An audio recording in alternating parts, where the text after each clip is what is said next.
The cars are the cars are the same, but it's a brand new game as we get ready to go iRacing here at Snetterton Circuit. Welcome everyone to our first ever Simufur iRacing GT3 Championship. I'm Kady Timberfox. I'm joined in the broadcast booth today by fellow iRacer Denak Kalmari, and behind the camera we have the wonderful Paliku'i Grant.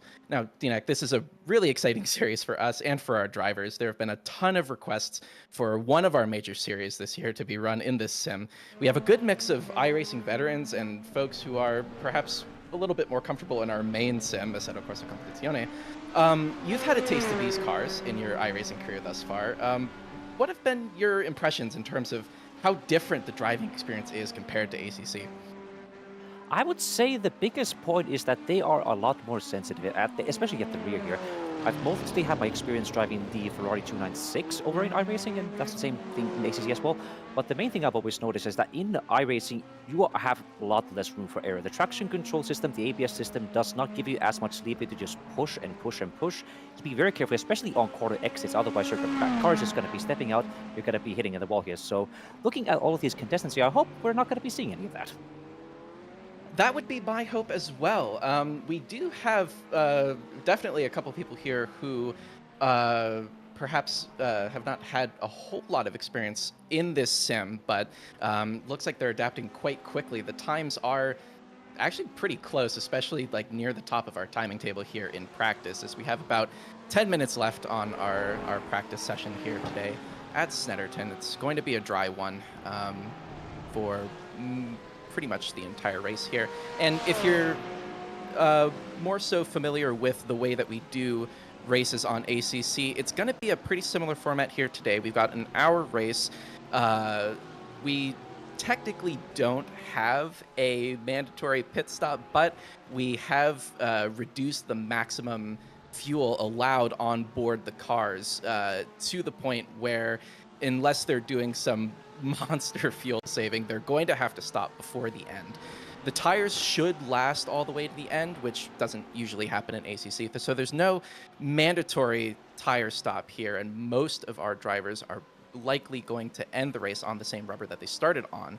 So the time taken in the pit stop is really going to be determined by how much fuel you are taking. And with that in play, there's the possibility of having a lot of fuel saving done in the first stint, and you can then underfuel and potentially jump some people in the pits. But we're going around here, continuing to circulate. Our top time so far is from Elias Vena. It's a 46.1, which is blistering pace, quite honestly. And we've got a good grid here today.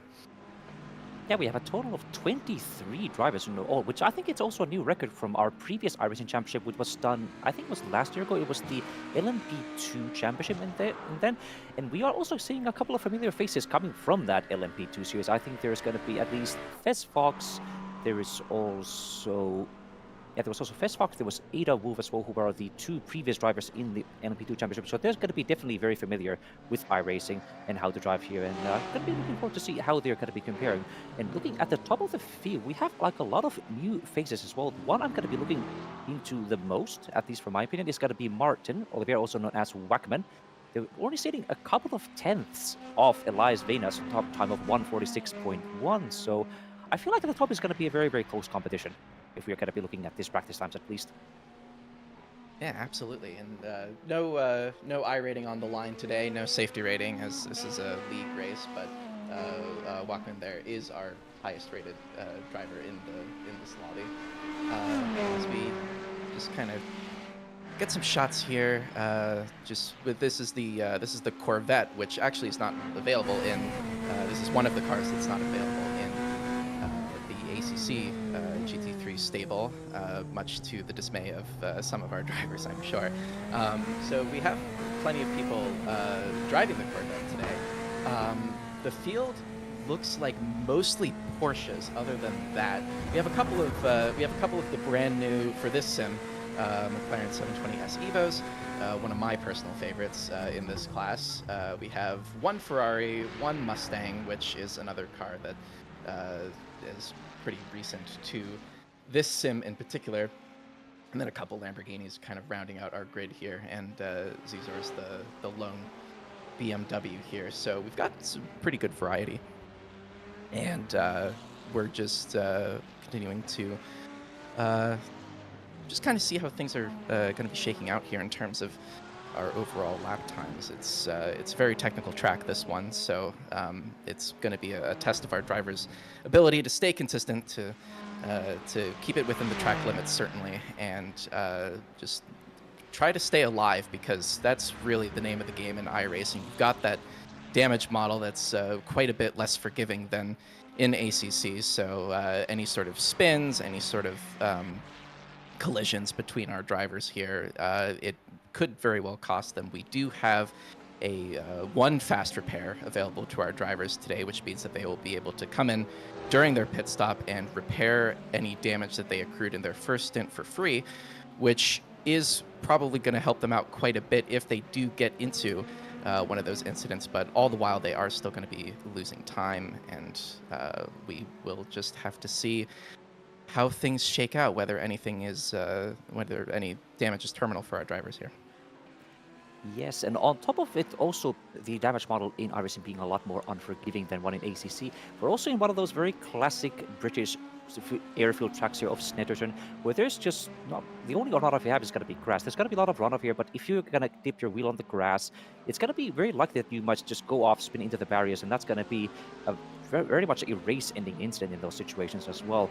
Especially, it's going to be the corner combos of turn 8, turn 9, the fast left-hander immediately into a tight right-hander. It's going to be a very fast-speed corner, but it could be also a big risk, especially in the race conditions where people are just going to be sending it too fast and going off into the grass. So these drivers are absolutely going to have to be on top of their game to keep them on the track in the race.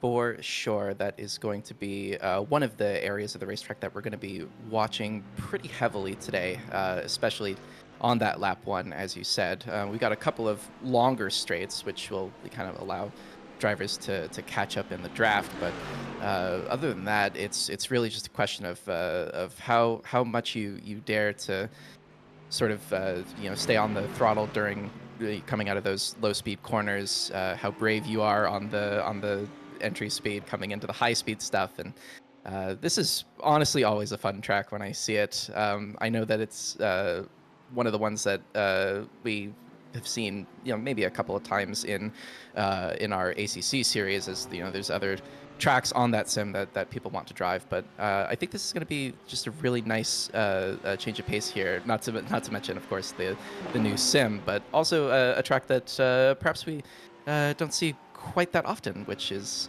that's always fun. Yes, the Snetterton track is familiar from Esora Corsa Competizione as well, and I believe we've been there a couple of times. We had one of those rounds in the Simufur Boomer Cup Championship that we had a couple of months ago, and that's going to be returned into this calendar again for the iRacing Championship. And looking at the calendar overall for the Simufur iRacing Championship, we're going to be having a lot of exciting races, some new, some old familiar tracks for the Simufur crowd. There's going to be starting off obviously this week with the Snetterton circuit, but next week it's going to be a very fun course in Road Atlanta, followed by the Motorsport Arena Ossersleben. I hope I'm pronouncing that going to be okay. And then we're going to be on the latter half of the calendar going to be Virginia International Raceway, then a familiar track of the Laguna Seca, and then rounding it off on November 17th is going to be Fuji International Speedway.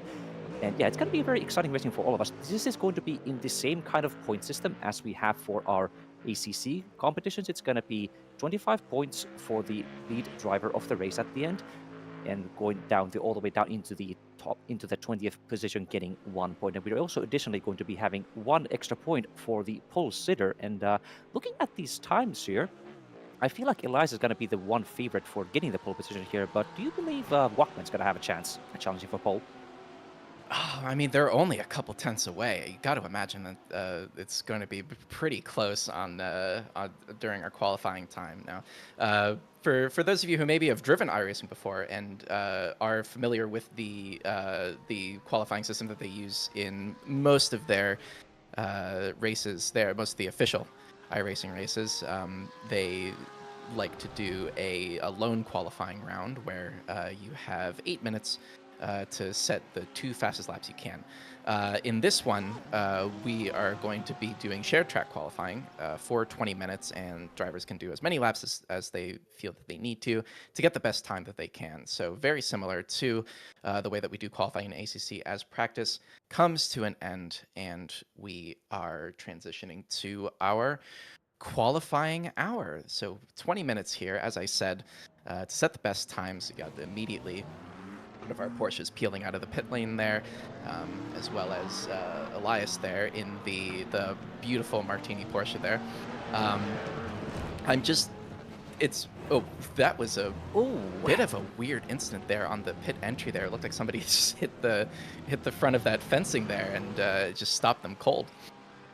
Yeah, I think they were tried to have an overtake in the pit lane, which is not something you should be doing here. There's going to be 20 minutes to do your qualifying time, so you're not going to be in a hurry to go out of the pits like that. So a very, very odd mistake, but I mean, they just went out of the pit so they can just go back to the pit box, reset their car, and go again here. But we're not going to be watching on board with Elias Vena as they're going around on their outlap into the Snetterton circuit. And I believe it's going to be for the first couple laps, the tires are still not going to be that warm. I'd say it's going to at least take a couple laps for the tires to get into the optimum temperatures. So we're not going to see our fastest times immediately, but perhaps a couple of laps in. That's usually how it works with these cars, just from my personal experience. It does take maybe a lap or two for them to get really warmed up, so I would expect our drivers to be carrying fuel for a couple laps here as they go out on their qualifying stints. But definitely the name of the game here in iRacing is to just keep those tire temps as low as possible. Once you get them into the window, it is very hard to keep them in there, especially if you're hitting traction control, if you're hitting ABS, if you're just braking a little bit too hard into a corner or accelerating a little too fast. That can really punish your fronts and your rears respectively. So you really want to do your best to, you're almost underdriving the car a little bit, to just keep those temperatures under control, keep the car in the optimal window, because if you start to stray outside of it and the tires start to get a little bit too hot, it really starts to punish you. So here we go with Elias here, rounding out the final corner here in just a moment's time and heading onto the center straight for our first lap here at Snetterton. So a pretty decently long start-finish straight here. We'd be watching in the race for opportunities to draft and then overtake into turn 1 here. You're braking at around the 1. It's this very high speed here. You're taking about 4th gear and tracking out to the exit, down to the run, down to the hairpin here, and Elias is going to have to watch out and goes off track, in fact. Perhaps it didn't like being so close behind the leading Porsche there. Yeah, that's going to be the one issue here with the outside of the usual iRacing qualifying format, where it's usually you driving on your own on the track here. And it's going to be in our shared qualifying sections, there is going to be traffic you're going to have to manage. And as we saw there with the last that they got caught up with the leading Porsche ahead of him. I do believe that may have been the Porsche of Cass, but we're going to be going on board of Giando now instead, going through that fast riches corner into turn 2, a very tight right-hander hairpin. Important to keep it on the inside there, very nice and tight, with a good launch into the second straight on towards the Palmer. Another very medium speed corner here. A lot of carrying speed on the inside. Touch the brakes a little bit and then back on the power here. Set yourself up good and ready for the turn 4 of Agostini. A little bit before the first marker here to swing around into the inside. Again, I see a bit of traffic up ahead here, but I don't believe that's going to be an issue for Giando here. That could be straight through into a very fast left-hander, tap of the brakes into Hamilton. Again, on the very wide on the curbing here, a little bit before the turn marker here towards turn 6 of Augie's carrying the speed as early as possible and over into the turn 7 Williams, into a very important straight of the Bentley straight here before we have our very challenging Brundle-Nelson corner complex coming up here. Stay up on the right for as long as possible and waiting for that right moment to strike here. A little bit before that first marker here, carrying a lot of speed, accelerating again, and then back on the brakes on that very tight right-hander. Important to get a good exit here to then go into this very strange bomb hole corner, a dip in the track here before we go around on the very long sweeping right-hander of Corbin. Corbin just keeping it in 4th gear and down into 3rd as they try to stay as deep on the inside as possible, a little bit before those final ball outs here to then swing around through Mary's. Important to get a good exit here as well with a good launch onto the main straight. We're going to be seeing a pretty decent lap from Guiando here as we see them going across the line. It's going to be not quite a... Yeah, actually, it is a pole time at the moment with a 146.73, so a very impressive start from the Lamborghini driver. Now keep in mind, our best lap from practice today was a 46.1, so we're not too far away from that right now, and obviously our drivers might not have been pushing quite as hard as they would be now. We're going to cut to Kady here real quick, coming through the final corner now. The first of our Mercedes drivers here. We have 2 on the grid. He will cross the line here for what will be likely an invalid lap, it looks like. So just going to be rounding out and giving it another go there. Here's our other Mercedes crossing the line now. This car, I would imagine, is probably not too bad here on the straights, but definitely through those higher speed sections and the getting out of the low speed corners might be a little bit tough with the technical sections. But we can see here that our top 2 drivers are less than a tenth away from each other, or less than 100th, in fact, away from each other. So things are already looking very tight here for our pole position, as we have about 15 or 14 minutes left in this session. Yes, indeed. Now we're going to be watching on board with Suzuka Shark, also known as Nico Lopez here, going through that very tight bomb hole corner towards the long right-hander of Cormier. And also, just a note about the other differences between iRacing and ACC, it's going to be the brakes, especially. As we talked about earlier, about like keeping your tire temps in that optimum window, a part of that is just making sure you don't utilize your anti-lock braking system as much as you would be used to in ACC, because in iRacing you need to keep your brakes further at around the 80 to 90% mark here. You're not going to be just fully slamming on those brakes. So that's probably going to be something these drivers who may be more comfortable and familiar with the ACC side of driving to get adjusted to that in this series.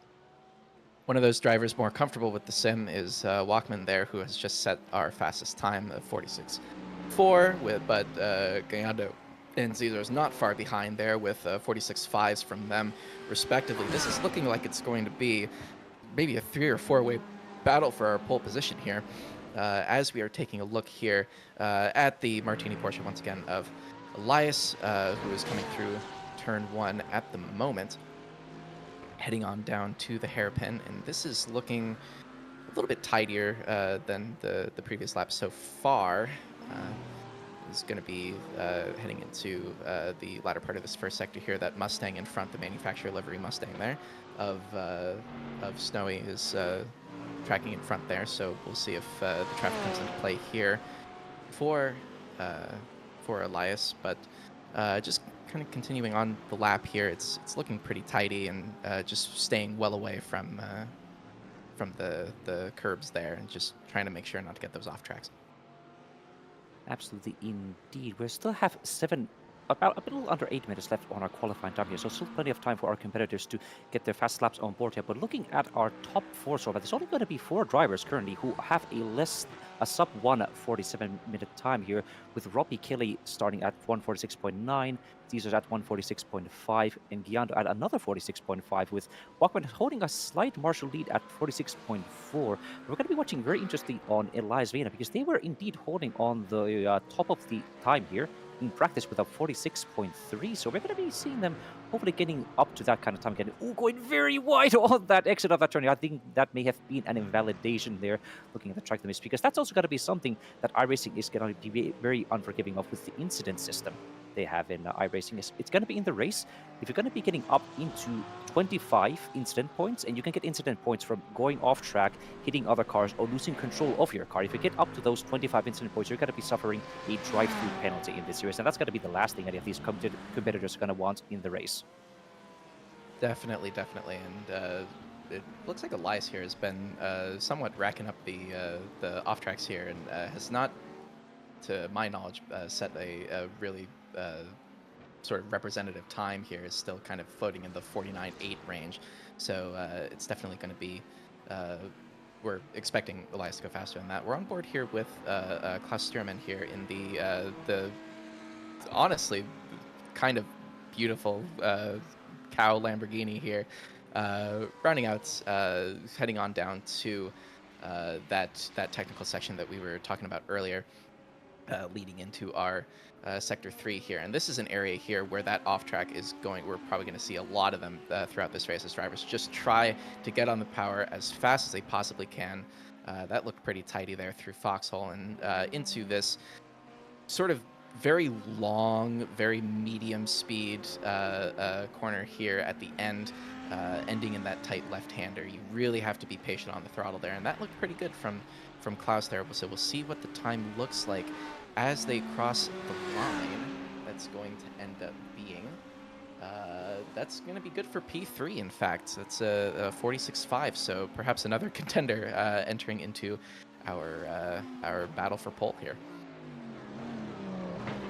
Yeah, it is some good stuff here. Looking, it's also I really like the variety of cars we see at the top of the standings here so far. We have Martin Oliveira, Wachman, holding on the provisional pole at the moment with their Corvette car. We also have two Lamborghinis of Giando and Klaus driving up on the P2 and P3 positions, with Zezors holding up P4 and Robbie Kelly in the single Ferrari of this entire field here, holding on that provisional 5th spot on the qualifying here. But we are still looking very excited for Elias to hopefully get some better lap times here so far. But I think they have one of those like really big psychological issues where like you have the pace, you know how fast you can go, you've been top of the standings in the practice session, but you just can't get that right set of mind, keep your car on the road, get the absolutely perfect lap to get to the top of the standings here. So let's hope with only about 10 minutes left to go here that Elias can get that lap time that they've been seeking here.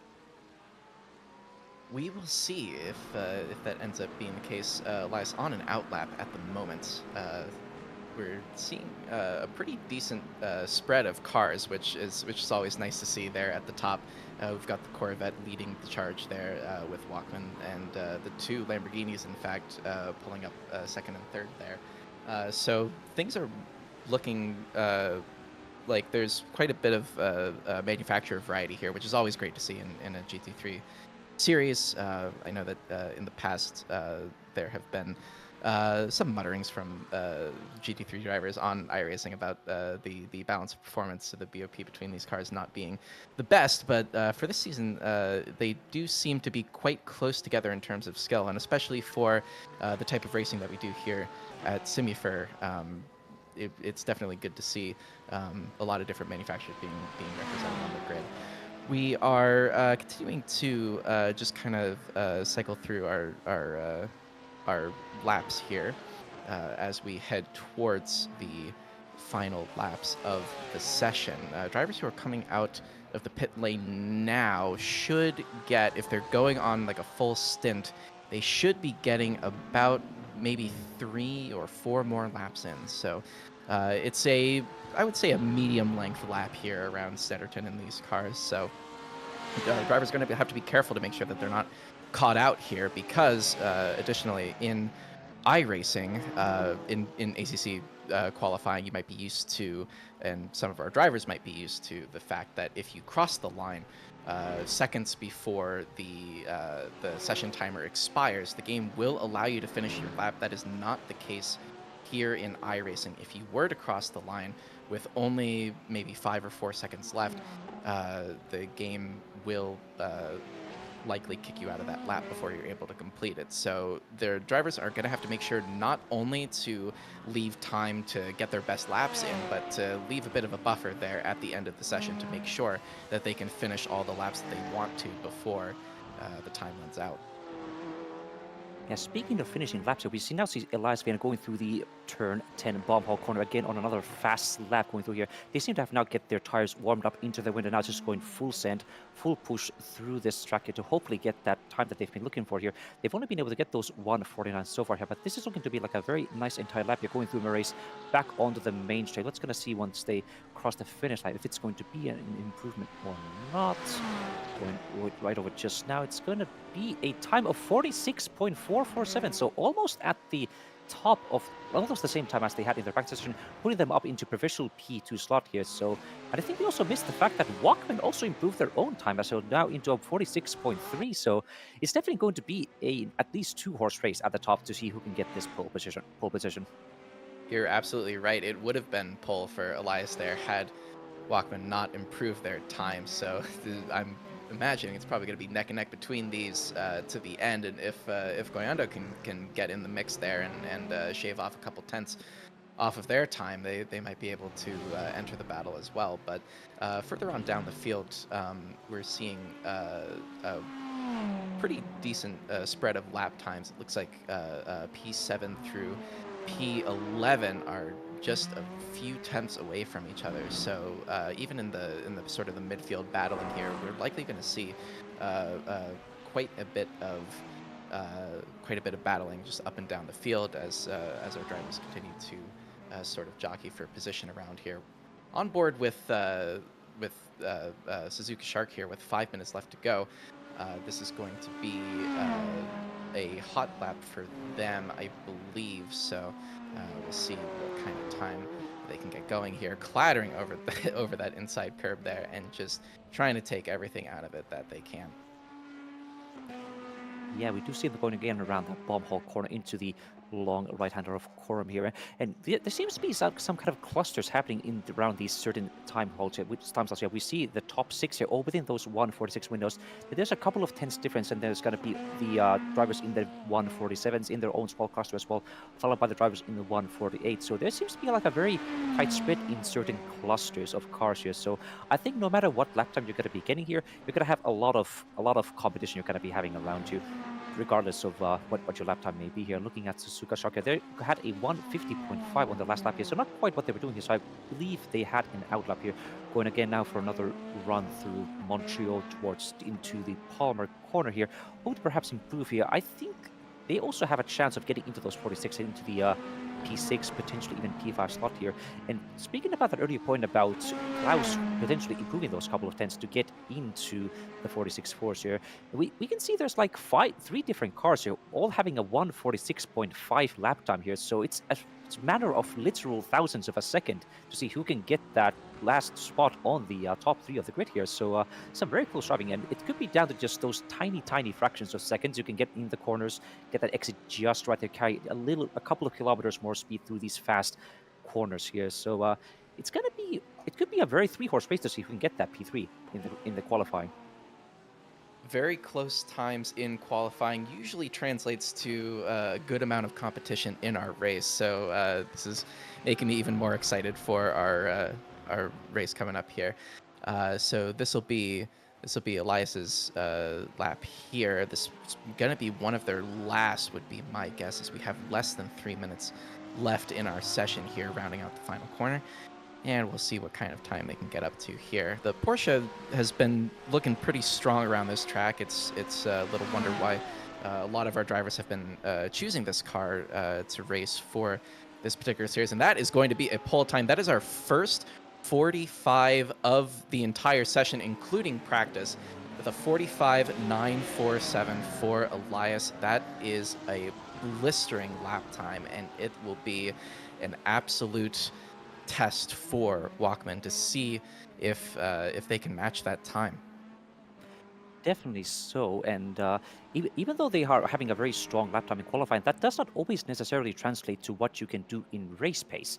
There's been a lot of instances in our ACC racing series where our driver who may be able to get a pole might not have the most optimal launch off the line here, or may not be as consistent over a full hour of racing here. So despite Elias having like a several tenths faster lap time at the moment, I do believe it's going to be possible for Wachmann, for Klaus, for Giando, for almost anybody in the top 5 at the moment to challenge Elias for the top of the standings here, especially if because there's going to be, again, no mandatory pit stop technically, but all of the cars will have been limited to have 65% of their maximum fuel tank. So they're going to be forced to pit at some point for their fuel here. So if one of these drivers is a bit more conservative with their fuel, better able to manage their tires, save their fuel, they will have a shorter pit stop overall. That's going to be giving them an advantage, especially towards the latter part of the race here. That's gonna be Walkman off. Walkman will not get another lap in. It looked like they just went a little bit off track there in the final corner, as Zizors has a huge moment there on the exit of that corner there before the bomb hole there. But Walkman there is just wasn't able to get the time on the board. That off track ended up costing them, and they are back in the pit lane. It looks like it is going to be a fairly secure pole there for Elias, as users also goes a bit off track, and it looks like this pole might be fairly secure for Elias. But we do still have a few moments left, a few more drivers left to cross the line here as we head into the last 20 seconds of our session. Here's Fez in one of our McLarens, that beautiful Fina McLaren there. Just love that livery. It's a beautiful little throwback, and just heading into the final corner here, it's looking tidy from Fez, who's currently holding P8 with 47.4. We'll see if he's able to improve that time at all across the line. And there's a bit of a wiggle there on that there. Don't imagine that Fez was particularly happy with that lap there, as they're weaving back and forth there, and just was not happy with the way the car was there. Yeah, that did not look to be a good lap for them at all here. But with the qualifying now officially done, we only have a couple more cars left in the lap here, and I am fairly confident to say that Elias has now been able to secure their pole position in here, unless we're going to be seeing some monster lap coming here from Freya, who's going to be one of the final cars still qualifying at the moment here. We do seem to have a bit of a window here for cars able to finish their lap at the end of this time here, so we might see them have a small improvement here. They might be able to jump the car ahead of them in Scarlet Vixen, holding a 48.7 here. Let's see as they go around that final Murray score here. A bit wide on the exit here, missing the apex quite a bit, but let's see if they can get that good launch off the line here into this main straight here. Unleash the power of the Porsche. And speaking of these Porsches here, you're saying that the Porsche seems to be pretty strong, but looking at our time so far, there's only 2 Porsches in the top 10 here. It's got to be the pole time of Elias Vena with a 45.9, apologies.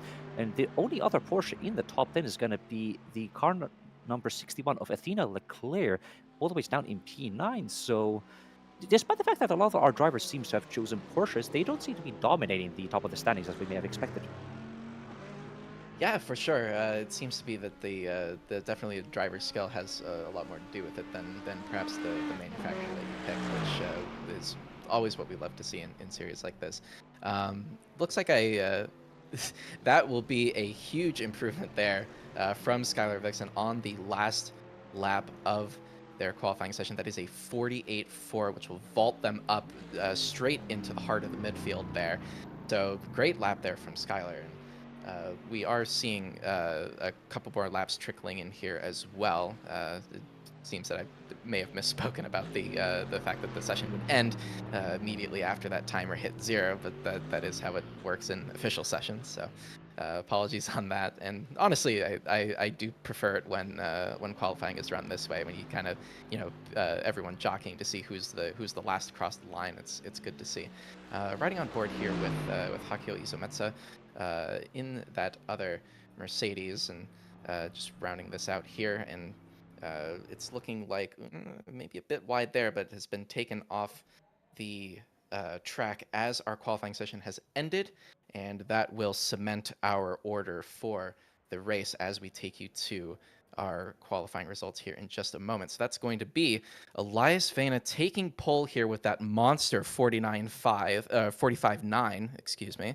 Doubt we're going to see that much pace in the race itself, but that is a blistering lap there with Walkman lining up alongside on that outside for turn 1, 4/10ths behind. Then we have Gayando in P3 there with 6/10ths behind Klaus Stierman in P4. Caesar's P5, Robbie Kelly there in P6, starting to get down to the less than the over a second away from pole there. But P1 through P6 separated by just a second. That's something that you do like to see. Our first Bluey car there in Suzuka, Inigo Lopez there in the number 423 Corvette in P7. Fez Fox lining up alongside in P8. And we have Sarah Athena Leclerc lining up 1.5 seconds off pole in P9. And rounding out our top 10 is Kamil Jurajek, Jack Mace in P11, Paschetti Pagnusitanen there in P12, and Skylar with that great lap there at the end of the session lines up P13 alongside Mali in P14. Then we have Ada Wolf in P15, and Freya in P16. These cars all kind of also in their own sort of bubble, similar lap times here. Joshua Spring it down in P17, lining up beside Hakuo Isametsu in P18. Snowy there in P19. Wolf and Foxdale in P20,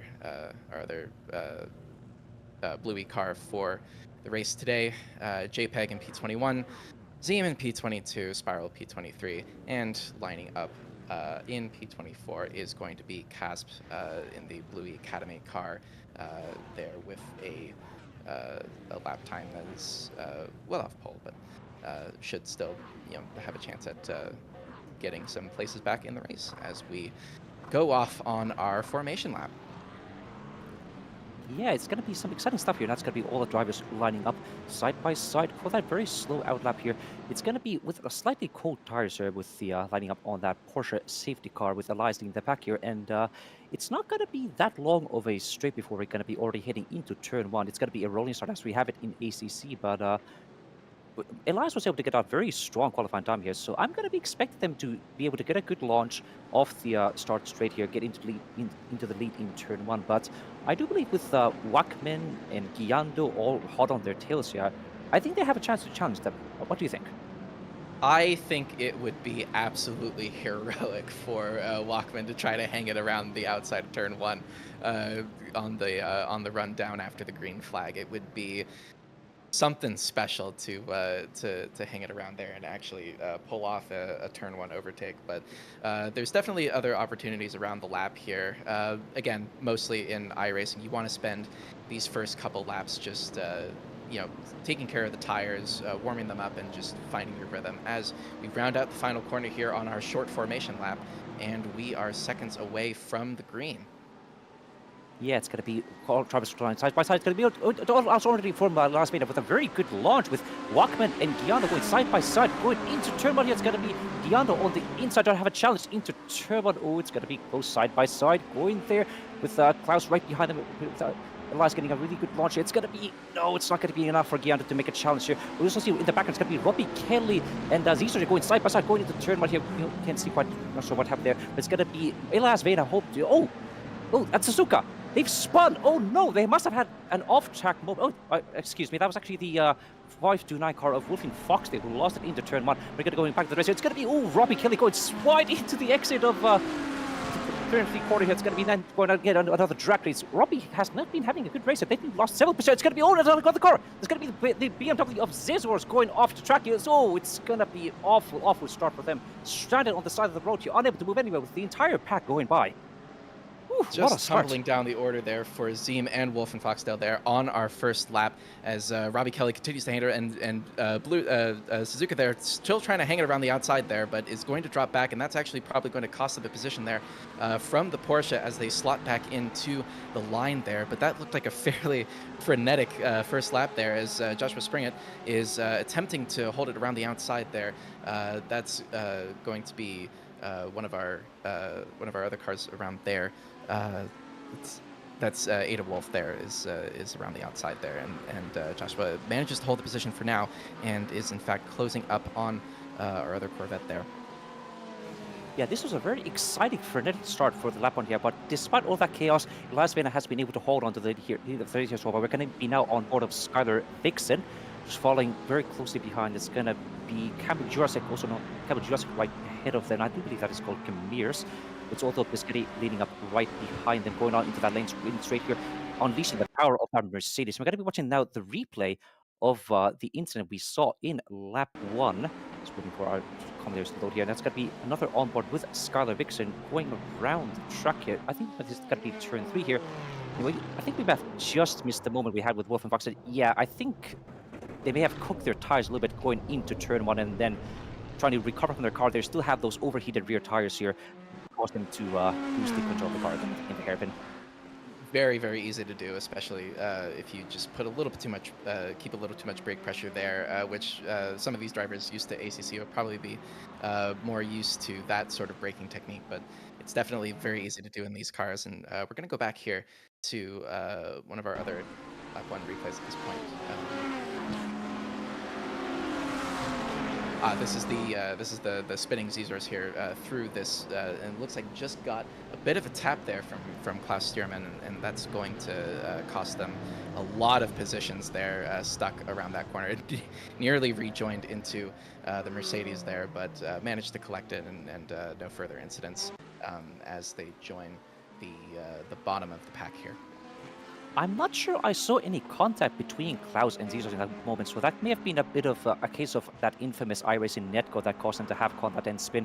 An unfortunate incident for Zezors, but going to be going back to Walkman still holding on that P2 spot here. And we see there's not that big of a gap to Elias so far here. So despite Elias being able to get that commanding pole position over 4/10 faster than Walkman, Walkman is not giving it up easy. He's still hot on the heels of Elias being, so Elias has to be on the top of their game here, get lap after lap those good laps. And in fact, Walkman had a faster lap time with a 46.7 compared to Elias's 46.8. So it's not going to be an easy game for Elias for sure. Seeing 46s here in this part of the race, so our driver's still pushing pretty hard here in the opening stages, but as the stint goes on, we could see a little bit more as we cut into this three-way battle here. This is for P16 between Hakio Izumetsa, Zezors, and JPEG Fox behind as they carry through turn 1 here, and Zezors pulling out a little bit side by side there. There's a little bit of missed the apex there for Hakio, so a bit of a look there, but managed to recover, and these cars will continue to file through in the order that they were in. A little bit wide there from JPEG Fox as we cut into our driver's eye view here of this battle in front as the two in front go side by side.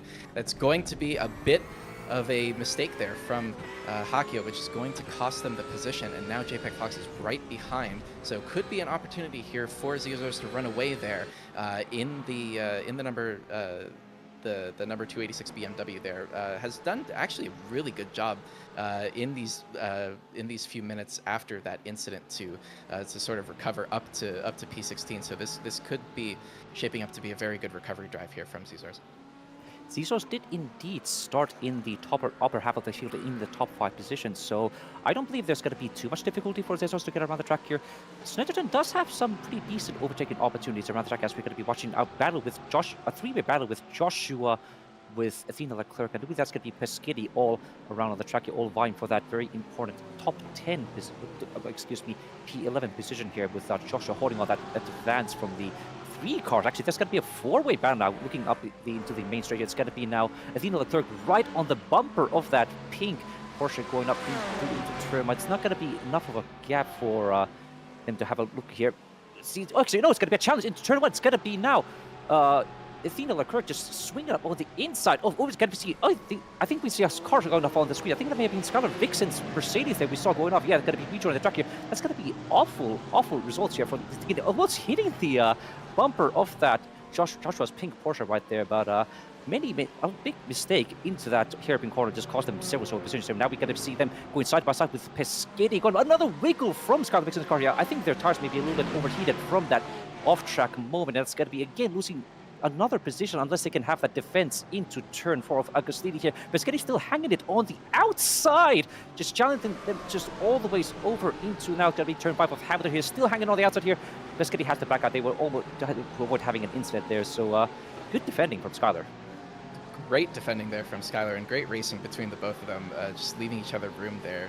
This nice, good hard racing there is what you love to see. Seeing a couple of cars there who do seem to be struggling a little bit more on the tires. Definitely Kady is one of them here. As you kind of enter into that spiral of the tires overheating and then being more prone to spinning, which then leads to more overheating, and the cycle just goes on and on. But if they can keep control of the car here for just a little bit and just try to get those temperatures down, could look at another chance here at overtaking Skylar, as it looks like they're going to be battling a little bit more into here, as that's going to be a spin from Skylar there. That was just a little bit too much throttle, it looked like, into the sort of exit of the final corner there. And that is going to be Skylar dropping down the order and still remaining stationary. Not sure if they're going to tow or not. that does look like it's going to be a tow from Skylar. So Peschetti inherits the position there after the mistake from Skylar, and that's just kind of the sort of the thing that you have to do if you're sitting behind a car like that, is just try to pressure out a mistake, and Peschetti ended up benefiting there quite a bit. Yeah, that turn 11 of Coram here is a very dangerous corner to be having here. You're trying to carry as much speed as possible into that turn so you can get the best possible launch into turn 11 of Murray's here. And it does look like, yeah, Skyler was just pushing a bit too much into into the exit of that turn here, caused them to lose control of the car. And that was a pretty big hit into the barriers there. So they had to tow them themselves. So that's going to be, unfortunately, putting them all the ways to the back of the grid here. But with one fast repair, they're still going to have a chance to hopefully get back into the action, maybe collect a couple of positions. But going back into this fight here with Peschetti and Joshua Springett fighting for now P10, the final of the top 10 positions here, with both of them looking fairly equal in terms of lap times here, both of them in the 151s at the moment here. But I do believe Joshua has been able to get a much faster best lap time compared to Panu Peschetti Sitonen, with Joshua having a 50.6 and Peschetti only getting another 51.1. As we're going to be seeing Mally also going off the track here. I think that may have been after turn 1. Yeah, it's going to be another one of those really tricky corners where you're trying to carry as much speed as possible. If you get it a little bit wrong here, you might go off into the grass, you might lose your car. If you bounce on the inside curbs here, we're going to be watching now the replay of what exactly happened with them. And looking, I'm mistaken. This was actually not turn 1. This was going to be into the left hand, into the right hand corner. I think that's going to be, a little spin here. Just my car lost it a little bit, but then the overcorrection caused them to spin out again. And too much time lost there, so they're still driving at least. Yeah, that's definitely good to see. As Peschetti gives a little bit of a sniff there to Springett there up the inside there into turn 1. It's going to leave them a little bit vulnerable to Ada Wolf behind, who has now made this a 3-car battle, and we're continuing to see cars jockeying for position throughout the midfield here. As Freya drops down the order slightly, it might have been a bit of an incident there from Freya, and yes, it does look like there was a bit of an incident there. We'll have a look at that in just a moment here.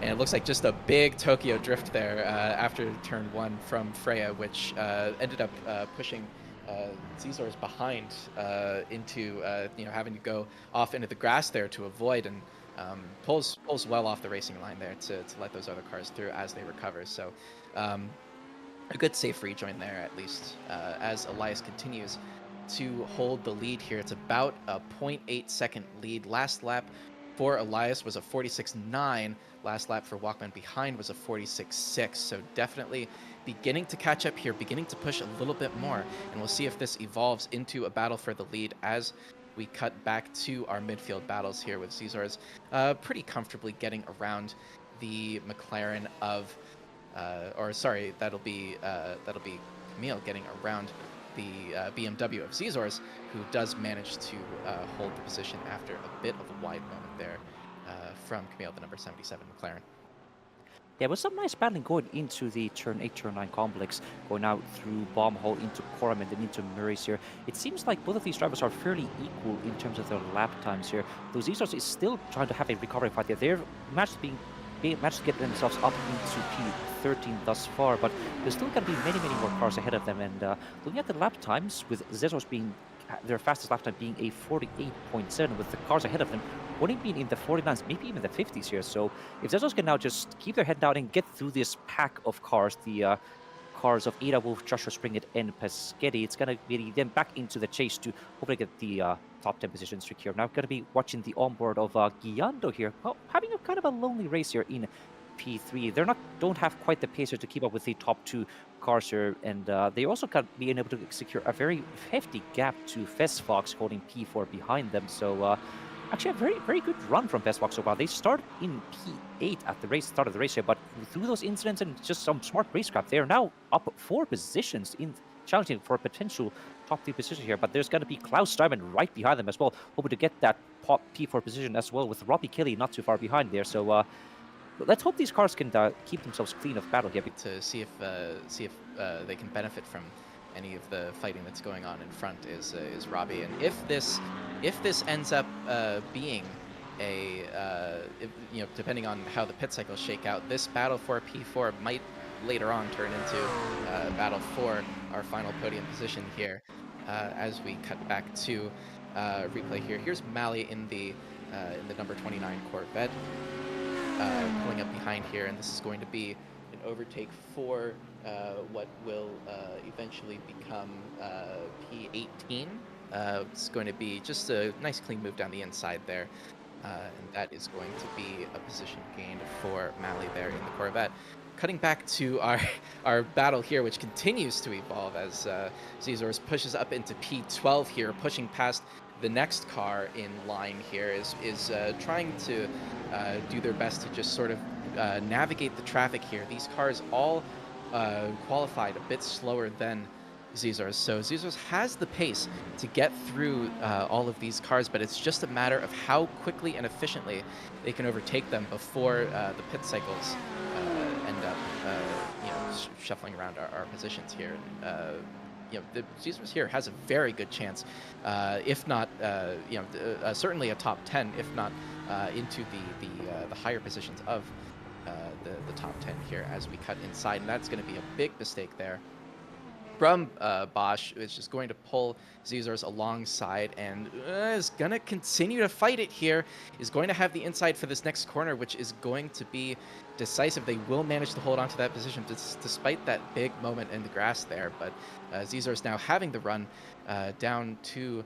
I'm trying to challenge for Josh here. It seems they're going to be almost touching doors here, going into turn 1 here. It's going to be now an inside line for Josh. Oh, it's almost going to be a contact from Joshua, slowing down considerably to let the faster BMW by here. And that's also something you might have to consider as a racing driver. If you see like a car that has gone on wide, it's going to be another challenge also from Camel going into turn 2. Now they're going almost door to door into turn 3 of Palmer here, but he's just stalling back here. But as I was saying before, if you have a car that you know is going to be faster behind you, it might be a wiser idea to just slow down a little bit, let them by, so you can focus on your own race. Because if you're going to be very aggressively defending from a car that is always going to be faster than you, it might cost you the potential positions later on in the race.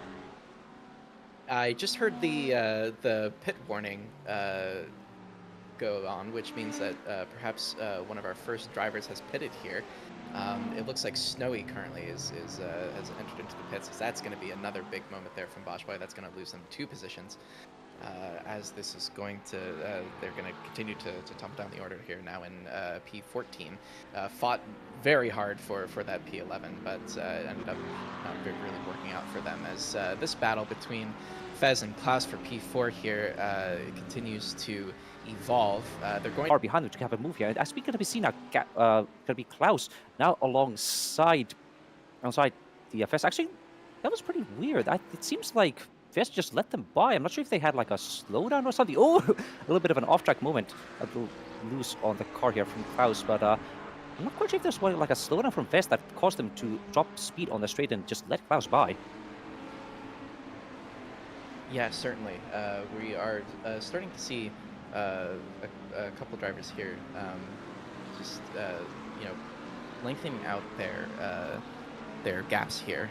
So definitely the battle is going to continue towards the top, and we'll see how that shakes out as we start to enter into our pit phase. Now, again, that's going to be, depending on how much fuel these drivers are carrying, maybe about 10 or 15 minutes time. So things are going to probably evolve a little bit more until then, but we are expecting to start to see some of those pit stops fairly soon, and depending on how much fuel that these drivers are able to save with all of this battling, I don't imagine it's too much. So potentially some cars behind who haven't been doing a lot of battling, who've just kind of been able to settle into their rhythm. I'm thinking Guyando here at the top, especially, who's been kind of lonely for most of this race. Should if they've been able to save some fuel, should be able to sort of benefit quite a bit, maybe, and start to close up that gap to P2. Yeah, Guyando has been on a very lonely chart here in P3, with nobody really ahead of them to chase and nobody behind them to really challenge them for that P3 position. So they're going to be in the best possible window to just save their tires, save the fuel to get a maximum possible good pit stop there. But we're going to be cutting back into the battle with Robbie Kelly and Fezfox now going through turn 8 and turn 9. It's going to be a better launch from Fez to hold the lead so far, but it seems like he's been under pressure now. They had that good launch at the beginning, but it seems like their pace is starting to drop of a teeny tiny tiny bit. Both of these drivers, RK and Festfox, are more familiar with ACC kind of racing, and they've both had comments where they've not been able to get the maximum kind of fuel, get the maximum pace extracted out of their cars in iRacing. But looking at it so far, they've been able to hang around pretty effectively in the top spots of the field here, and but not quite at the top as they may have been used to in ACC. Now, going to be now going through turn one again. Robbie Kelly trying to get a big maximum possible launch into the turn one, get a good launch to challenge into a potential overtaking opportunity into turn two. Not quite close enough to have that challenge yet, but Fed is definitely feeling the pressure. It's not going to be up to him to see if he can keep his foot planted, be as wide as possible to stop an potential overtake from the Tigran racing car behind them. It's definitely going to be a close battle between these two, as that's another wide moment there from Robbie, just using all of the track that they can here in an attempt to close up this gap. It's got to be frustrating, I imagine, looking at the rear end of that McLaren for at this point most of these 20 minutes that the race has gone on so far. But of course, as you said, Suzuka there in the background is also just kind of starting to close up on them. So we have battles beginning to erupt across the sort of upper midfield and the midfield as we continue into this race. Now we do have a couple other drivers, putting in good times here.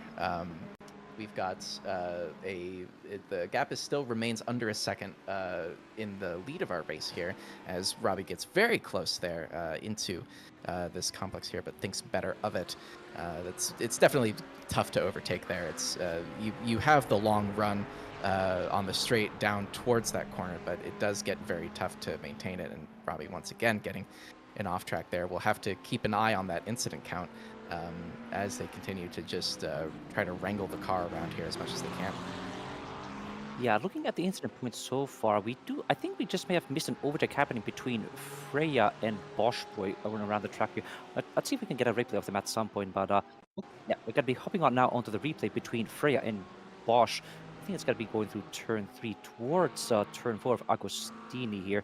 Not quite sure what happened there, but let's see on the onboard. Yeah, it seems like, yeah, Joshua just missed their brakes, went wide on that turn. That's going to be just gifting that position to Freya. So it seems like Bosch has not been able to keep their car on the track here. They've been losing quite a few positions for these mistakes here. Now we're going to be seeing our first cars go into the pits here. It's going to be Zizors opening the pit circle here, hoping to get some fresh fuel and some fresh tires with about 40 minutes of the race left to go here. So a fairly early pit stop. So I think that should be enough fuel for them to get all the way to the end. And I do think they're also switching their tires for new ones. So that's going to be a very, very slow pit stop there to them. But we'll have to wait and see if that fresh rub is going to be helping them out to get a better run towards the end of the race.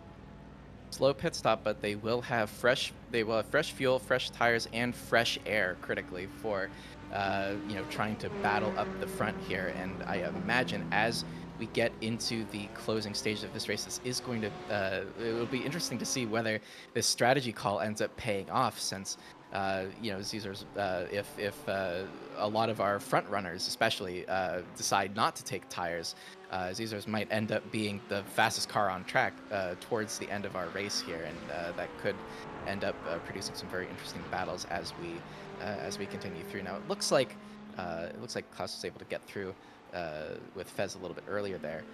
So Fez circulating now in P5 with Robbie still less than a second behind, about 7.5 tenths between it.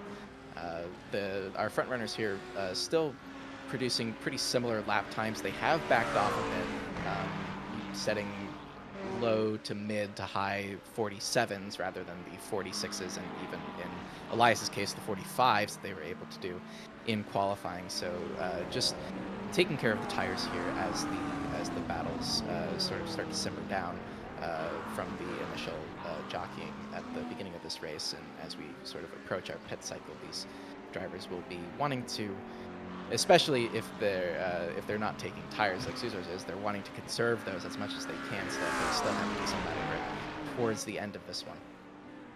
Yeah, and speaking of these drivers here, we're also looking at the Elias onboard here. There's just not been that much difference in pace between Elias and Walkman here. Both of them heading those best times of 146.6. Actually, it is Walkman getting the... actually, I'm not quite sure what happened here. Walkman is now in the lead of Elias. I'm not quite sure what exactly happened. think it could have been a mistake from Elias because the gap has now opened up to 1.3 seconds. So hopefully we can get a replay to see what exactly had happened there. But yeah, as I was saying before, both of them have a best lap time of a 46.6 with Mark Buckman get a 2,000 of a second faster lap time. Let's see on the replay to see what exactly happened. It's going to be, ooh, a little bit too wide on the exit of turn 1. Caused Elias to lose the car here. A bit of a trying to defend on turn 2 here, but it was too late at that point. Walkman was able to get ahead here, and it just seemed like with both of them having almost exactly the same lap times here, it could be just down to those tiny mistakes, going off track at the exact wrong moment, having a slightly slower pickup than you might have wanted from your competitors. So it's definitely going to be a very tight battle between these two, down to maybe just a single. This could have been the race-deciding mistake here. Definitely, yeah. I mean, it's a rare mistake here from Elias, who's been hooked up for pretty much the entirety of this race so far.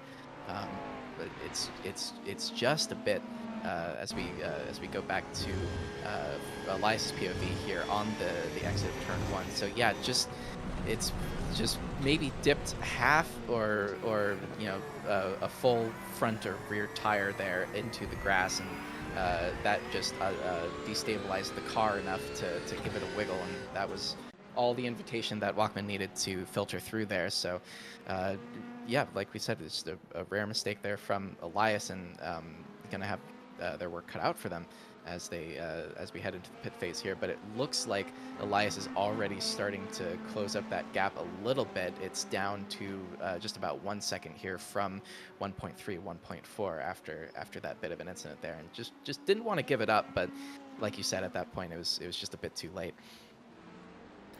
Yeah, speaking of cars, we also see a couple of retirements from the race already. We have the Mercedes of Skylar Vixen, Spiral, and Snowy Olaf have retired the cars here. I do believe Skylar may have retired from the damage they suffered from the incident here. We do see a bit of a lap traffic also coming up from, I think that's going to be Hakio Isomet as Mercedes here going through. Oh, it's going to be right between the two cars. Oh, it's going to be almost a tap on the rear of that car. Yeah, we saw a bit of a flash of the little lights here from Fox. I had to get past the lap car here, but Robbie's going to be suffering massively from the lap traffic here, losing probably several seconds to the McLaren of Fox ahead of him just from that lap traffic moment here. That's going to be also another Porsche. I think that's going to be the Porsche of Cas going through the exit of turn 11 into the main straight here. So yeah, as we were saying before, it's not going to be now that traffic management. And in fact, it's going to be Robbie now deciding that they don't want to deal with the traffic. They're just going to go into the pits, get some fresh fuel, and drive in clean air to hopefully avoid that traffic in the race. Robbie just having enough of it, and it'll be interesting to see whether Robbie ends up actually taking tires like Zizor's for this stint, is going to go ahead and just take fuel, it looks like. So that's what I would imagine most of our drivers here are going to be doing today, just trying to cut down that pit stop time as much as possible. It is a very effective strategy in iRacing, as we see Athena Leclerc in the Porsche behind also pulling in to the pit lanes. So things are absolutely kicking off here in terms of our pit cycle.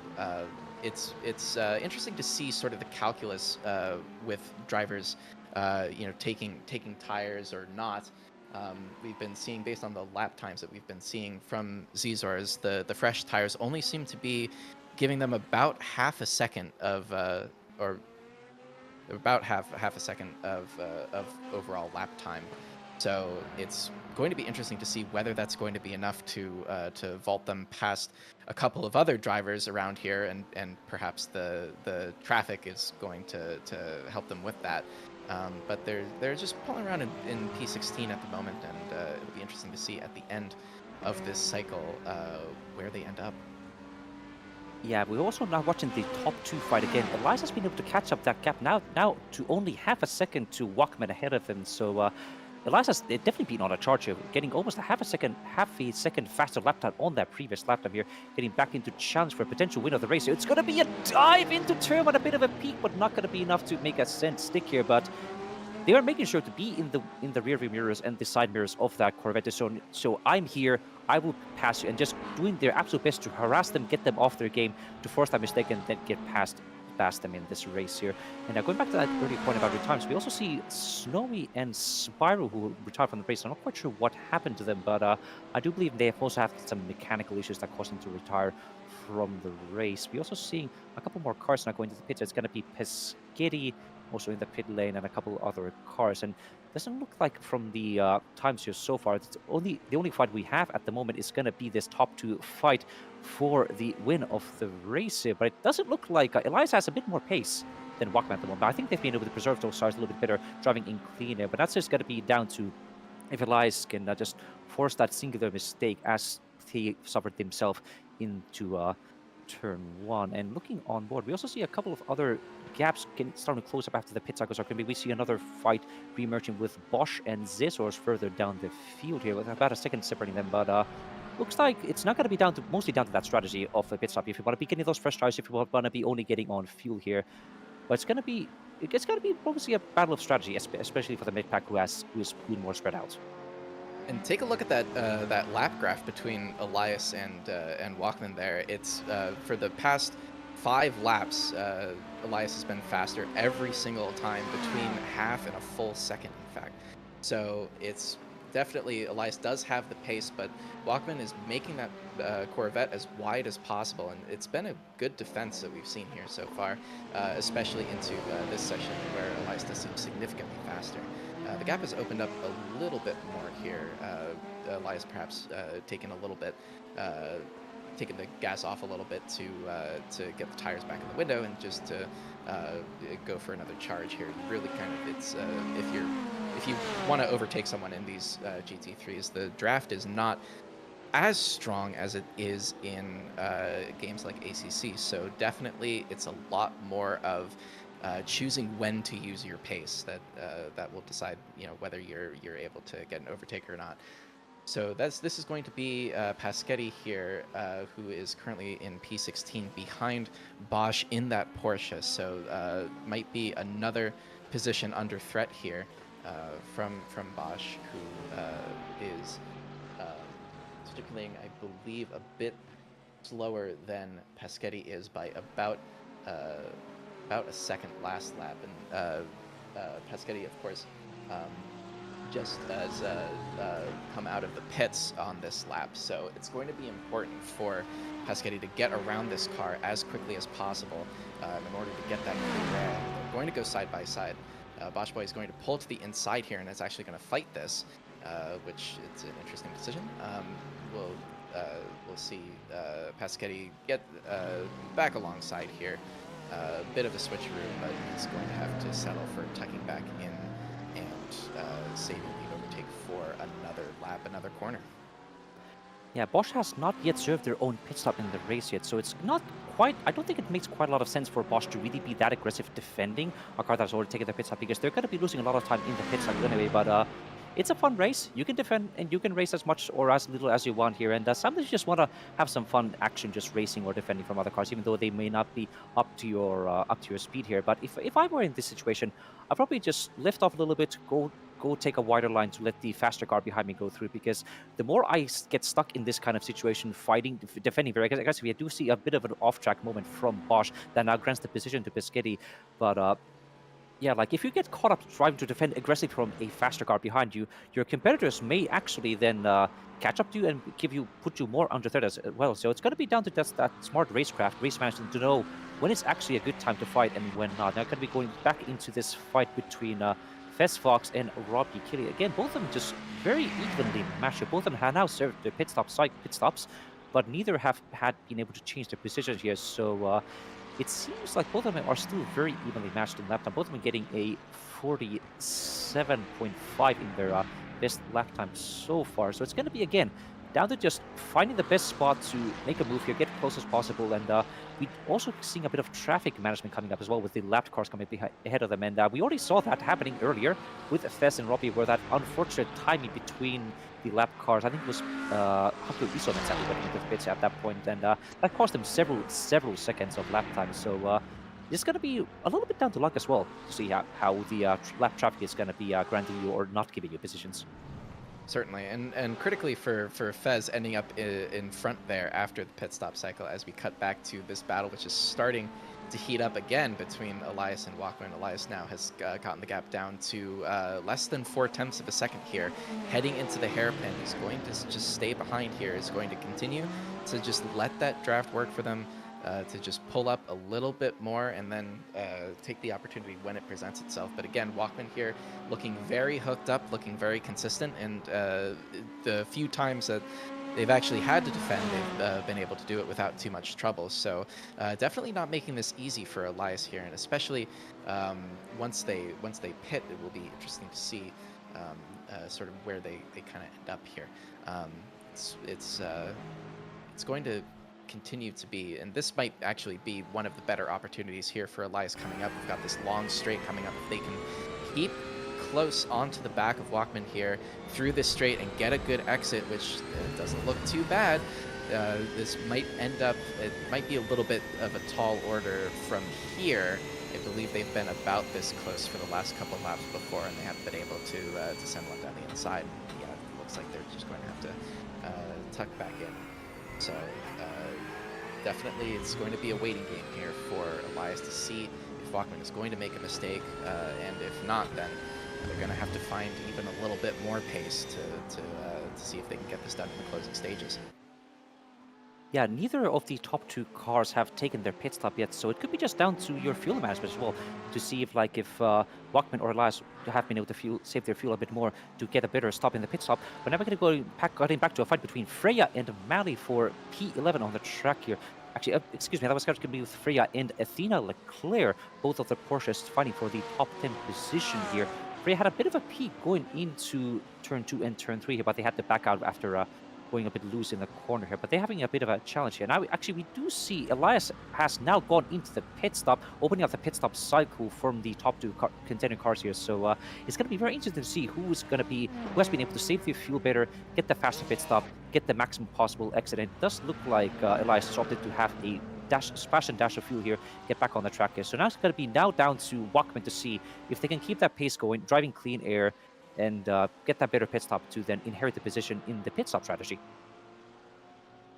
That was a very fast pit stop there from Elias. As we go back to replay here, this is going to be Athena Leclerc here in the battle for P10, who is just going to go a little bit wide here, but will still manage to collect it and get down the inside there. It might have been just a little bit of door banging there on the exit there, but it almost just looks like, as the battle continues here, Athena finally gets around, it almost looked like the Porsche there of Freya almost just kind of opened up that corner a little bit too much, and just kind of even though Athena wasn't really gunning for an overtake there, just kind of the gap just ended up opening up, and in they went. As we kind of come back to Elias here, as we see Walkman circulating, it'll be interesting to see whether they try to cut, whether they try to cover off the pit stop from Elias. They're going to keep going around. It was a pretty quick pit stop there from Elias, maybe the fastest we've seen, and that's a purple lap from Walkman. That's a 46.5. So Walkman is pushing very hard here, probably on the last little dregs of fuel here for this stint, and is just trying to get the best in laps that they can to try to open up the gap a little bit more, so that they can get out in front by the time they catch back up to Elias after the pit stop. Yeah, we also received update from Snowy. It seems like they had to retire from the race due to damage they suffered from the motor incident. We didn't see them on the replay here, but that's going to be also something that is going to be much more unforgiving in iRacing, as we had talked earlier, where if you have one mistake, if you hit the barriers, in ACC you can just drive to the pits, repair for 10, 20, 30 seconds. You may lose a couple of positions, but you're still going to be in the race. Whereas in iRacing, if you lose control of the car, you hit a barrier, that could be several minutes of lap time or time lost in the pit stop trying to repair them. We do have the option of one fast repair that can help mitigate some of that, but if you keep having more incidents after that, that's usually pretty much race over for you at that point. Which I do believe this has been the same situation for Spiral Sport, just having too many incidents, losing too much time in the lap time. And at that point, it is unfortunate, but your race is effectively over. So I understand why they would want to retire. Going back on this Friday with Wachman, now getting up into a little bit of lap traffic, flashing the cars ahead of him. Obviously, very impatient in losing as little time as possible because he knows Elias is going to be right there behind them. They do not want to lose any time because I do believe, looking at the gap so far, Elias is driving in completely clean air. So this lap traffic could cost those precious seconds, precious tenths of a second, to then lose vision. And actually, they're now going to be going finally into the pit stop to get some fresh fuel and probably not fresh tires like Elias here. And that's going to be very interesting to see if they're going to be able to keep their lead after the race here. I wonder where it's going to be. Elias is going to be about 20 seconds behind of them. So we're going to be just a big pounce on the very bumpy pit lane of the track. And I was going to be just watching very carefully. Klaus now went past. Klaus has not yet taken a pit stop yet, so they're going to be inheriting the provisional lead for so far. We see Elias closing in only a couple of 100 meters. Now they're going to be now on the final straight. So it's going to be a very, very close match between them to see who's been able to get the lead here. But it does look like Wachman got the better pit stop, quite a substantially better pit stop than Elias here, with Elias now several seconds behind of the excuse me, Corvette ahead of them. So yeah, it seems to be that Martin just got the better fuel saving than Elias, that helped them to get the overcut done actually. Yeah, those big lap times right before the pit stop, combined with that fast pit stop there, 2 seconds faster, in fact, than Elias, it was able to just extend that gap even more. So up to 2.4 now, as it looks like one of the only cars that hasn't pitted yet, Klaus up there in P1, should still pop out in P3 if the gaps stay the way that they are now. So Wachman will inherit the lead once again after that pit stop, and it's just going to be that could have been decisive for this race win here for Elias, unless they are able to catch up here while Wachman's tires are a little bit cold, perhaps from going into the pit lane. Of course, also has to navigate the lap traffic here of, I believe that's Bosch there, in the Porsche, who still needs to clear that car before they can really get going after Wachman, as Klaus, one of our last drivers to pit here with a little less than 20 minutes left to go in our race, will pull into the pit lane. It's going to be interesting to see if they're going to be able to hold on to that P3 position, because Giando was one of the earliest cars to go into the pit lane to get that fresh fuel here. So we're going to have to watch very closely to see if Giando is able to inherit that lead. They're running about, I think it's about 30 seconds behind Giando. So we're going to be watching very closely to see if they're going to be able to get keep on to their P3 spot on the track here. Looking like they're already done with their car. Just going to be full speed max out. But yeah, it is going to be Giando again inheriting that P3 spot with quite a few seconds ahead of them. So good management from Klaus to get that late of a pit stop, and they're keeping on their P4 position, but it wasn't quite enough for them to challenge for Giando. But there's going to be a thing now. Giando's, I'm not quite sure Giando also took on fresh tires here, so both of the cars are going to have to suffer with slightly worn tires, and I think especially towards the end of the race, there might be some issue with pace, keeping the car on road here, losing a bit of lap time here. So it's going to be, especially towards these final 20 minutes, to see who's been able to manage their tires and their fuel the best to stay in contention for the race. And going to be backing on the fight between Fox and Robbie Kady. They're not actually caught up now to the car of Suzuka Shark ahead of him, having also had a very lonely P1 race here. We now see Suzuka also flashing the lights on the lap traffic ahead of I think that's going to be the Lamborghini of Zim, trying to get around them as fast as possible. With yeah, it's going to be Zim going off track quite aggressively. Oh, very, very awkward rejoin there, but no incident from between them. But it seems like Fez has been able to open a small gap to the T-Gang racing car of Robbie Kelly behind them. Now going to be challenging the Bluey car of Suzuka for the top P5 position of the race here. But looking at the lap times so far, they're all pretty evenly matched in terms of lap times. I think it's actually going to be Robbie Kelly with the fastest lap time, 47.4, with Festbox getting a 47.49, Nico Lopez Suzuka having a 47.56, so they don't have a lot between them. Oh, it's going to be a very close one between these two cars. Festbox making a huge send into the Nelson corner here, almost collecting Suzuka ahead of them, but well done for them to not avoid having that incident. But it seems like Festbox is very impatient to get that overtake made. Absolutely. If I were Fez here, I definitely would be. So the battle seems to be just sort of cooling off here now as Fez is sort of recollecting there after that very near miss there. And I was going to say that aside from sort of the typical kind of lap one door banging that we have, the racing here has been actually quite good. Drivers have been pretty careful. I think probably especially the drivers who are more familiar with iRacing as a sim probably are very aware of how much more fragile the cars are here. So really taking pains to keep everything under control and just keep the battling as respectful as possible, which of course we love to see here in the commentary booth, and all of our battles today have just been fantastic. Checking back in real quick now that everybody has taken their pit stops, everybody has officially taken all of the fuel and, if they so choose, the tires that they need to finish the race. We just want to check back in on Zzors, who you remember was down in, I believe, P16, P17 at one point during this race, and in fact was even lower than that as after that lap one incident had to rejoin behind almost the entire field, and is now climbed back up to P10. Has about a 7-second gap to Athena Leclerc in P9 here, but it's honestly at this point it's been a fantastic recovery drive from Zzors, who is only down 5 positions from where they started, which when you consider where they were at one point in this race, it's been a just kind of an underrated, very strong drive here from Zzors. Actually, I'm gonna have to cut you back because I think there has been some kind of issue with Elias. I'm looking at our timings currently. They seem to be down in P8 at the moment. I'm not quite sure if there's some issue with our timing board or some such here, but yeah, they're still P2, so I think they may have some weird glitch in our timing board here so far. But also another driver I want to be bringing some highlights into would be the takedown racing car of Robbie Kady. They're sitting at 21 inside points. Oh, it's gonna be... Yeah, that was Athena Leclerc's car. No, that was Mally Goosen's car, excuse me. Going a bit wide into the exit of turn 4 here, losing a couple of positions here.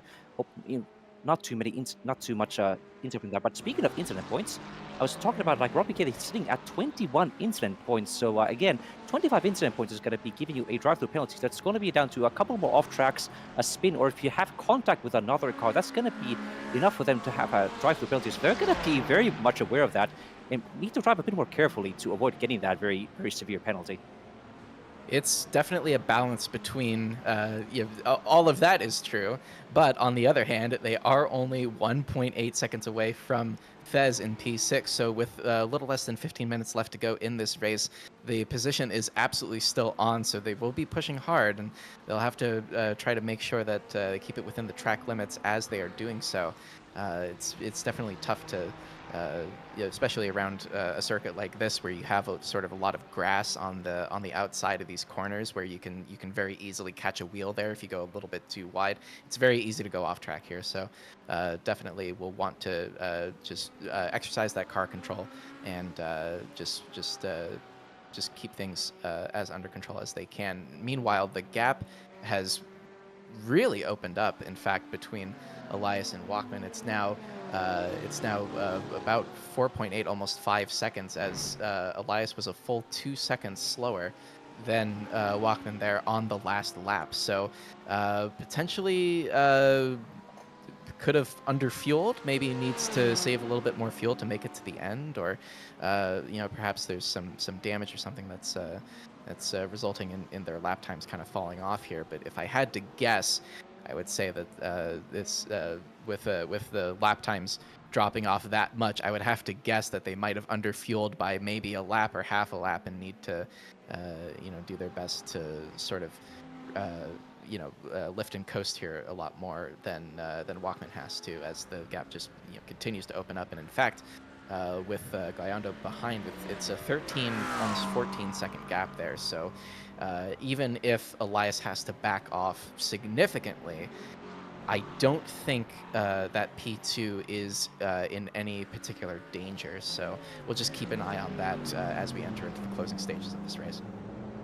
Yeah, the gap may be widening between with Buckman and Elias Vena, but the gap has been very much close in between Camille and Pescetti, both of them fighting for the P11 position of the grid here so far. It's going to be, I think Camille has been slowly, lap after that, being able to reel in Pescetti, who's currently been having a kind of a lonely race in P11 as well. We're going to watch very closely to see if they're going to be able to have an overtake done on here. Looking at our lap time so far, actually, it seems like...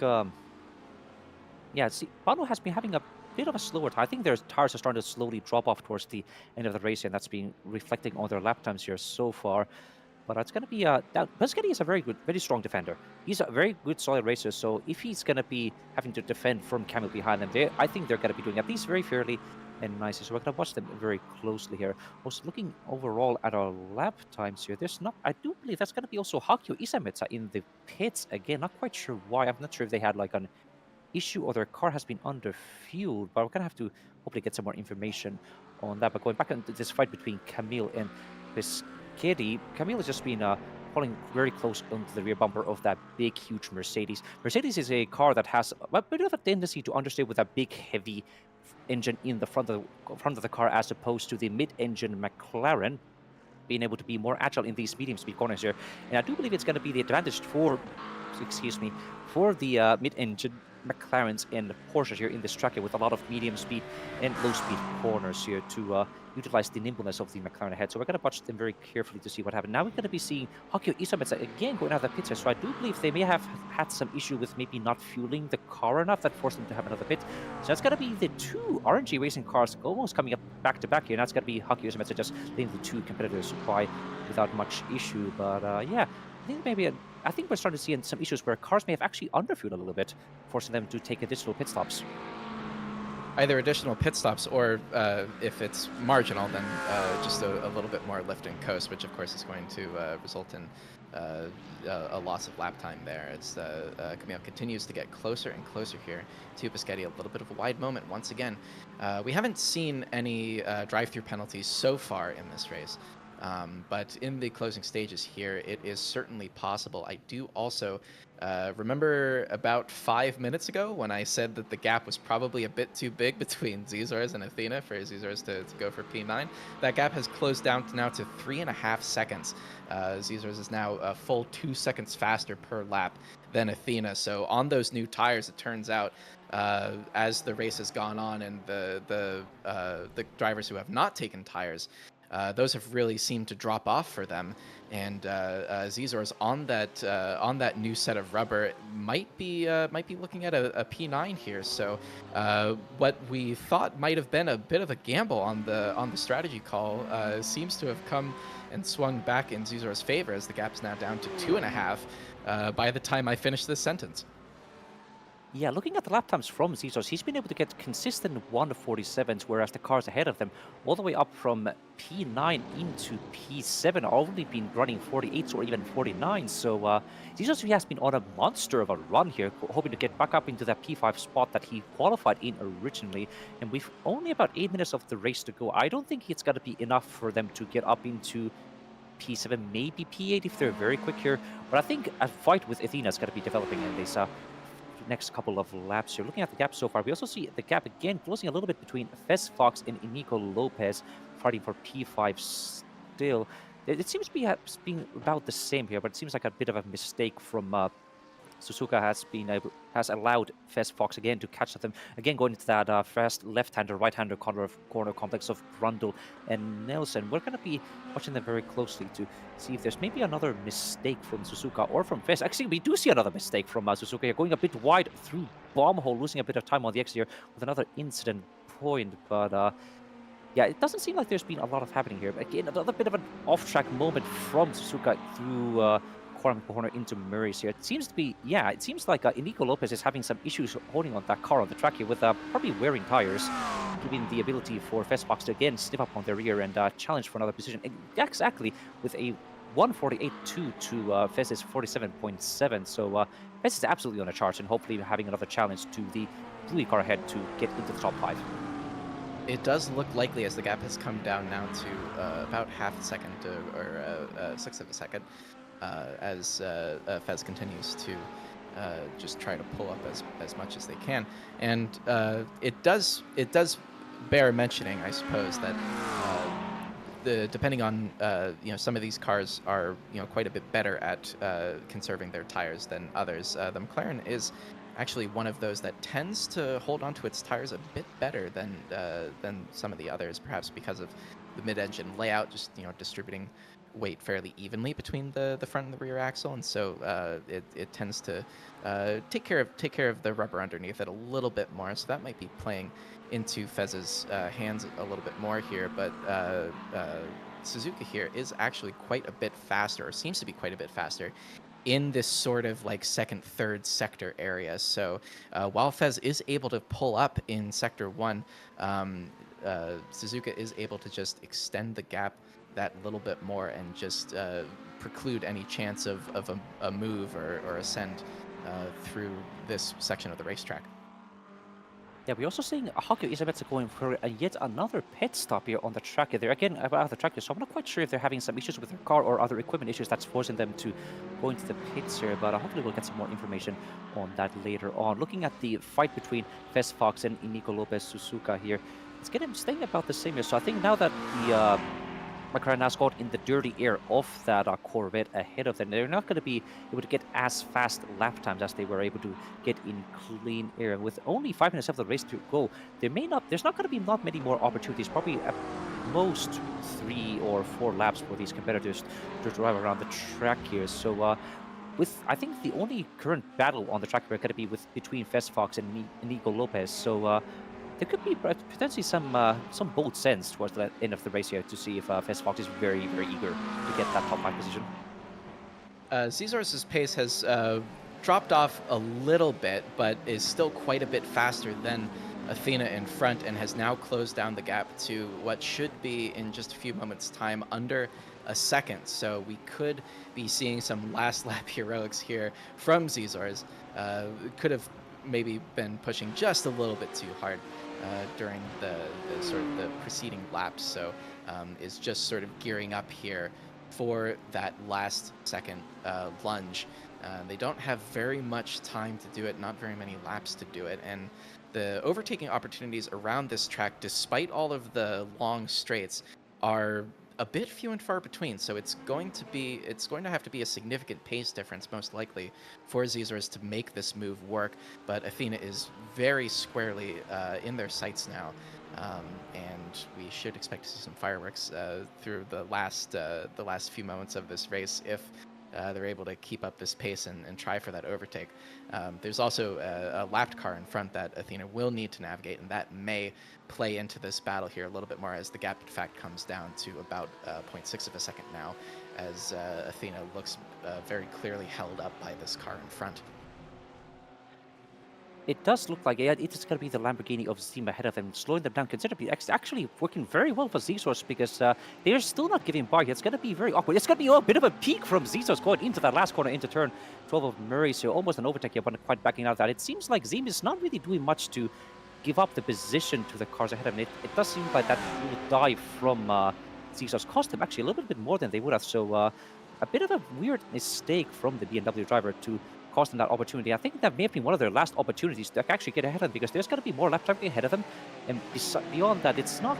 We only have like 2 or 3 more laps here. And also looking at the gap at the front here, Elias Vena has been dropping even more from Walkman ahead of him now, almost continuously doing 48 lap times, whereas Martin is still doing 46 lap times. So I think it could be an issue with maybe the tires wearing out or them just running very low on fuel, so they're just going maximum fuel saving to get them into the finish line here. So probably unfortunate from Elias.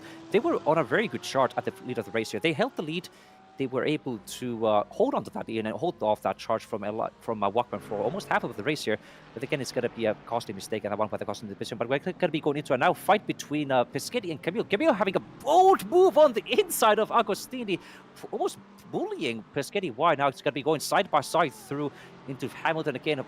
Peschetti able to hold on the lead again here. But Camille is very, very much impatient, very eager to get the overtake done in the dying minutes of the race here, almost bumper to bumper. Now going through the fast right-hander of Williams onto the main straight here. with Kady not quite able to get the launch to challenge Pescetti for the P11 spot here, but it's gonna be close between them. We're also seeing another fight developing between Zeem and JPEG Fox behind in P17 and P18 here. With Zeem, I think, looking at our lap time so far, Zeem has been driving a little bit faster than JPEG Fox at the moment here. So there's two very interesting fights developing on the die minutes of the race here, and it could be down to some very bold last-minute heroics that's gonna be deciding these races here. Should be, I believe, this lap and then one more for the end of this race as we're heading into our final minute. Walkman here is rounding out the... I believe this is heading onto that back straight here. Heading through the final corner here now. So when Walkman crosses the line here, this will be the final lap of our race, and it looks like our battles have cooled off a little bit. Caesar is now 1.5 seconds behind. It does look like that little mistake that honestly almost looked a bit accidental there. That send as Athena was held up by Zeem's Lamborghini there, and all three of the cars just sort of ended up concertining together. So it's going to be likely a P10 for Zizors here, which is still a pretty fantastic drive. And it's looking like parade lap here for Walkman heading into as the timer ticks over to 0, and we are heading on to our 34th and final lap. It's been honestly a fantastic drive from Walkman. It was just that one tiny mistake there from Elias on the exit of turn 1 that gave Walkman, as we get a little bit of oh, and it's Fez off the track and pulls into the pits as Fez runs out of fuel on the last lap of the race. That is heartbreaking. Must have fueled just a little bit more, as Zizors is now off into the grass. It's all kicking off here on our final lap that we thought was going to be somewhat uneventful, but Zizors now around the final corner will hang on to that P10 despite the spin, and that is just heartbreaking stuff for Fez Fox there, who just underfueled a lap too little, and it'll be Walkman here rounding out the final corner here, heading on down to the pit straight. It's been a commanding drive from start to finish here. Started in second, just stayed behind Elias, applied that pressure, and then saw the opportunity when Elias finally made that mistake. And that will end with them crossing the line here and taking the checkered flag.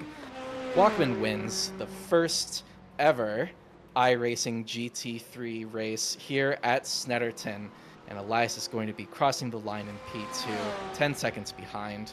A good drive from them, despite the one mistake there at the end. And we have Goyando here rounding out our podium. An underrated drive from Goyando, just settled into P3 there and just hammered away the laps, and has been rewarded with a very nice podium position. Yeah, I'm also not quite sure if my timing sheets is playing me tricks me, because I'm looking at Robbie Kelly sitting at 26 inches, which we're going to be also seeing Nico Lopez getting a very nice, solid P5 result in the end here, with Robbie Kelly a couple of seconds behind them to get a P6. But I'm not quite sure. I'm looking at them having 26 incident points. I'm not sure if they suffered a penalty or if it's some timing sheet tricks being played on me, but at the moment at least, Robbie Kelly a very nice solid P6 position, finishing where they qualify at the end of the race here. Now we're going to be watching now Jack Mays finishing in P7 with Athena Leclerc. We're quite a few seconds behind them, able to hold off that advance from Zizors. Zizors making that costly mistake. I'm not quite sure what happened there for them to lose the position, but hopefully we can get a replay on that. Now we're going to be watching Zizors going across the finish line. We also had the cars of Mali, Freya, Bosch, JPEG, Z, Wolfin, and Hakyu Isometsu all finishing their all lap down here. But looking at the end of the race, we're going to be watching Pescetti now finishing, rounding out the top 10 position here with Camille, Ada Wolf, and now Fez Fox crossing that finish line in P13 spot here. I have heartbreak for Fez, fueling by one lap short, causing them to have to pit for extra fuel here. But that is the risk you play with these field games here. I personally would not keep the fuel margin that tight, so because the pace you get from the is not quite enough to suffer the risk of losing losing position. Now going to be going back onto the fight with Ada Wolf and excuse me, Athena and Zizos here. They're going through. I think that's going to be. Oh, it's a hit on the rear bumper of the Porsche, just somehow losing the rear of the BMW ahead. Very strange incident for Athena to get away from that clean and unharmed, whereas Zizos suffered that big incident. But an unfortunate spin that cost them the P9, P8 spot, but they're still able to hold on their P9, and that's going to be bringing an end to our very first iRacing GT3 Championship race here at Snetterton. And congratulations to Martin Oliveira getting a very solid position here in P1 here, able to with Elias rounding out the top two in second place. We are going to be getting an extra point for Elias for getting the pole position. That would be 23 points here. We haven't quite been able to update our point sheets for that, but very, very well done from them to get P2. And Giando and Klaus, both of them having quite lonely races here, running out in P3 and P4. But it was all to play for in the middle pack here with Inigo Lopez and Robbie Kelly securing their P5 and P6. And Jack Mace, I think, had a very quiet race here, but they just kept their nose clean, avoided any incidents, and they were rewarded with that P7 spot in the end here. Running out on top, then we have Athena Leclerc in P8. A wonderful drive from them with Zezors. A very good recovery drive from them as well from the early race spin here with Pescetti rounding out our top 10 with 11 points here. Going further down, we also have Camille getting the another Blue E driver car at P11, getting another solid 10 points with Ada Wolf, Fox, Mali, Freya, Joshua, JPEG, and Zim rounding out our top 20. I do believe the other drivers were a couple of laps down, so I don't think they were able to get points in this case. Actually, no, I'm mistaken. They just do have some points here in this case, but with I think Casp, Snowy, Spiral, and Sky, they're all retiring from the race. It's actually going to be everybody who participated in the race getting points, so I think they can all be proud from what they've been able to do in this series. They can be proud for providing us with some fantastic entertainment here. I can't help but think that our first iRacing GT3 race here is a resounding success. I mean, we had battles all up and down the field, pretty much for the entire race. We had pit strategies. We had cars racing up from the back and pulling off some really like amazing recovery drives here, and just everybody kept it fairly clean throughout. So aside from the couple bumps here and there, I can't help but think that this was a fantastic one, and we'd love to have you join us for the rest of this series as well as we head next round to Road Atlanta, a personal favorite of mine, an absolute roller coaster. I'm going to be driving it if I get the chance, and I'm really excited about it. It's going to be great. It's absolutely going to be great, and you're going to be stay tuned for the coming races in this calendar here. And also, I want to be saying a big thank you to Paliku'i as well here in the background, making sure we get to see all the best action all throughout, up and down the length of the field here. But that's going to be it from us at the commentary team here at Simufur. Stay tuned for next week when we're going to be going to Road Atlanta, as Kady just said. It's going to be me in the commentary box, and if it's going to be Kady or someone else in the commentary box, we will let you know. But for now, though, I want to be saying a big thank you for everybody who joined here, and have a wonderful night. Good night.